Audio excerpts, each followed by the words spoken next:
Hi drivers, I want to talk specifically to those of you who are owner-operators, owner-operator wannabes, or the so-called lease purchase drivers. So when you are a real owner-operator, not somebody on a scammy lease purchase program, when you're a real owner-operator, which either means you've got a lease of the truck to you and you are leasing it back to a carrier, which could be the carrier you're leasing it from or its affiliate, or you have title to a truck and you have a lease as a owner operator with a carrier, you are entitled to, actually the carrier is required to have a lease with you that meets the requirements of the DOT's, FMCSA's, Truth in Leasing Regulations, which you can Google and find at 49 CFR Part 376.12. And a lot of drivers call us and say, I'm getting skimmed from. Well, where's your proof? Okay? Well, I don't have the proof.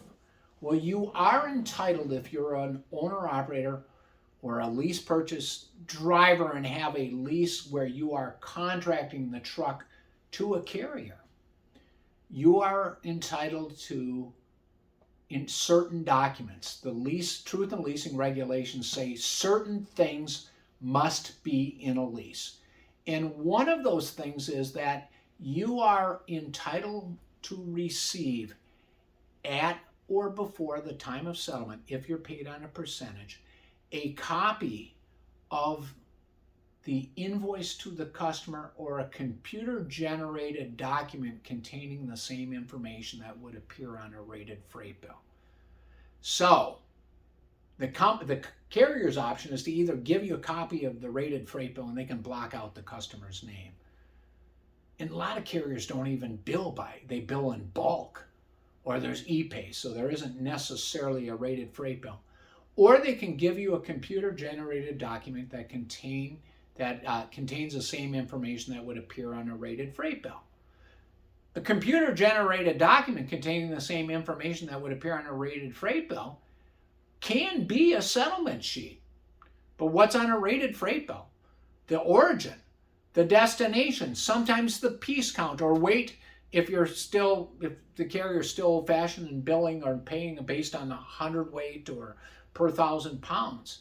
And the rate information, X per mile, what appears on a rated freight bill. So a settlement can qualify as that computer-generated document that would appear on the rated freight bill. The other thing, that if you are paid on a percentage or even not paid on a percentage, and I'm talking just now about owner-operators or people who have lease programs where they're leasing a truck to a motor carrier, you are also entitled to review the tariffs or contracts or other documents used to calculate the rates on the loads you haul. So that applies whether you paid a mileage percentage, etc. So what you are entitled to receive is a computer-generated document or the invoice to the shipper, broker, etc., or a computer-generated document containing the information that appears on a freight bill.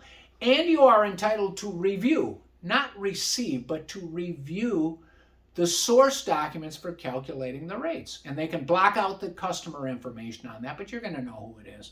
So that may be a contract, it may be a rate circular, it may be tariff in not in the traditional sense where it's filed with the government, but a tariff, some sort of rate circular.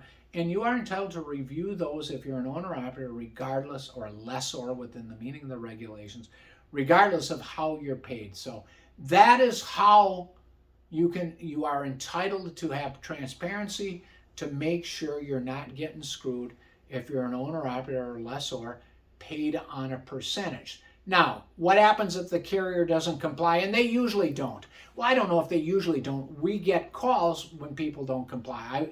The carrier's not giving me a copy of the rate con. Well, they don't have to give you a copy of the rate con. They have to let you see it.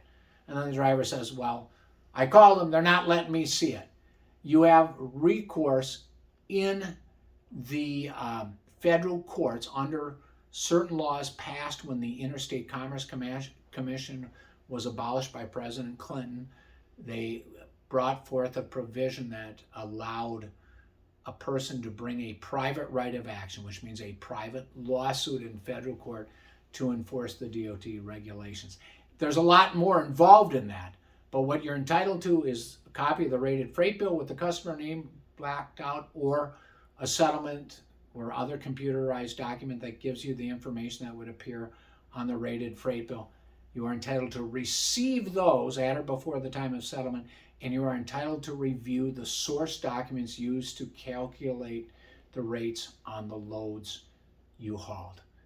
Thanks for watching. Stay tuned for more valuable information that we have to offer.